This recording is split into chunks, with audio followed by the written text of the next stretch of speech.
سلام، با خبرهای ورزشی از ملان میدیا خوش آمدید. من رومان پناه هستم.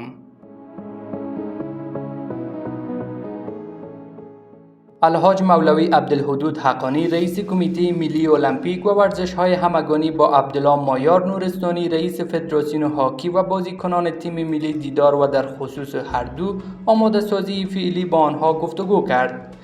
در این بازدید کمیته ملی المپیک و رئیس ورزش‌های همگانی به مشکلات و مطالبات رهبری فدراسیون و ورزشکاران تیم ملی گوش فرا دادند و از زحمات آنها تقدیر و از همه همکاری‌های ممکن اطمینان دادند. این در حال است که الحاج مولوی عبدالحدود حقانی رئیس کمیته ملی المپیک و ورزش‌های همگانی با اعضای اصلی فدراسیون اسنوکر و ورزشکاران این فدراسیون که در 3 دوره مسابقات قهرمانی آسیا به میزبان کشور ایران حضور داشتند دیدار و گفتگو کرد و مدال برنز کسب کرد.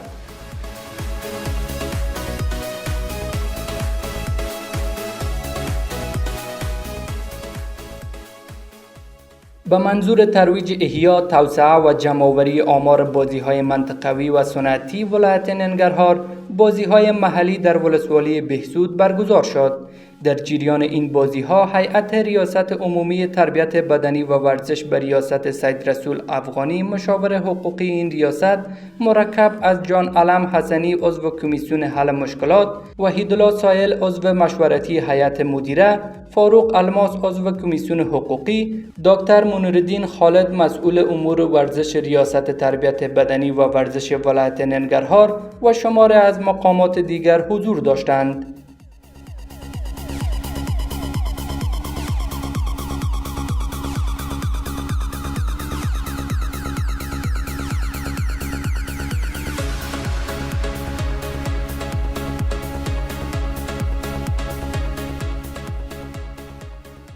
رقابت‌های کرکت تیبال تحت نام جام ایدی بین 22 تیم در ولسوالی شاجوی زابل به پایان رسید. در قریه چینوی ولسوالی شاجوی ولایت زابل مسابقات کرکت تیبال بین 22 تیم که از 2 هفته قبل تحت نام جام ایدی آغاز شده بود با قهرمانی تیم قهرمان افغان اتل به پایان رسید. در فاینال این رقابت تحت نام جام ایدی تیم‌های چینی و افغان اتلان با هم به رقابت پرداختند و بعد قرعه کشی تیم افغان اتلان بالنگ نمودند و تیم متذکره در 12 اور با از دست دادن 5 بازیکن 123 دوش را به تیم مقابل هدف قرار داد و در مقابل تیم چینی با از دست دادن همه بازیکنان خود در 30 اور توانست 104 دوش را پوره نماید و به هدف تعیین نرسیده و با تفاوت 30 دوش بازی را باخت.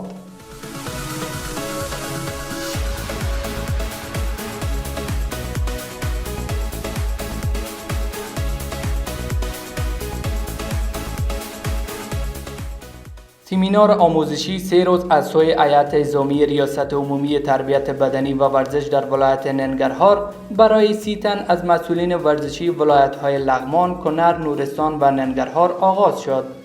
هیئت نظامی ریاست عمومی تربیت بدنی و ورزش در ولایت ننگرهار تحت ریاست سید رسول افغانی مشاور حقوقی، جان علم حسنی عضو کمیسیون حل منازعات، وحیدالله سایل عضو بورد مشورتی، فاروق الماس عضو کمیسیون تحقیق و چندین تن دیگر شامل می باشند.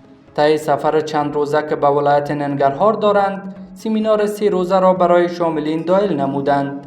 این سمینار آموزشی در بخش‌های جمع‌آوری احصایه، احیا، توسعه و گسترش ورزش‌های محلی و عنعنوی توسط مسئولین پیش برده می شود.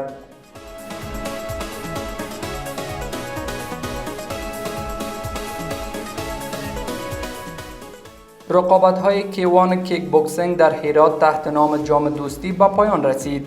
رقابت‌های کیوان کیک بوکسینگ میان 60 مبارز از سوی فدراسیون ورزش‌های رزمی در همکاری با ریاست تربیت بدنی و ورزش هرات در جمنازیم ورزشی این ولایت آغاز گردیده بود و روز گذشته با حضور داشت مسئولین ورزش و مسئولان فدراسیون ورزش‌های رزمی به پایان رسید.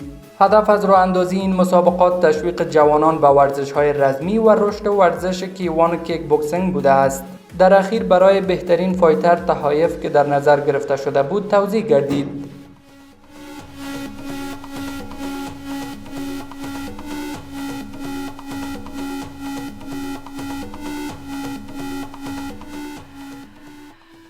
پایان رقابت‌های کیوان کیک بوکسینگ میان 30 فایتر در سمنگان. رقابت‌های کیوان کیک بوکسینگ میان 30 فایتر در کاتگوری سنی جوانان و بزرگسالان در اوزان مختلف در ولایت سمنگان روز گذشته آغاز شده بود به پایان رسید.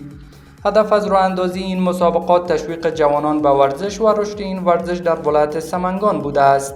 در اخیر ورزشکاران کلب مبارزین مقام اول، کلب ستاره رزم مقام دوم و کلب عظیمی مقام سوم را از آن خود ساختند.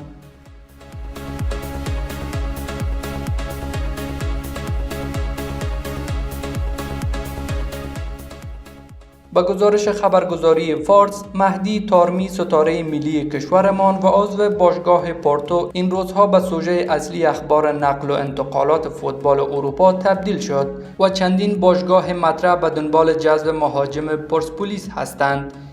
میلان یکی از مشتریان اصلی تارمی در کنار منچستر یونایتد به شمار می آید. جدیدترین خبر در زمینه تارمی این بود که باشگاه میلان رسما به پورتو پیشنهاد خود را ارائه کرده است.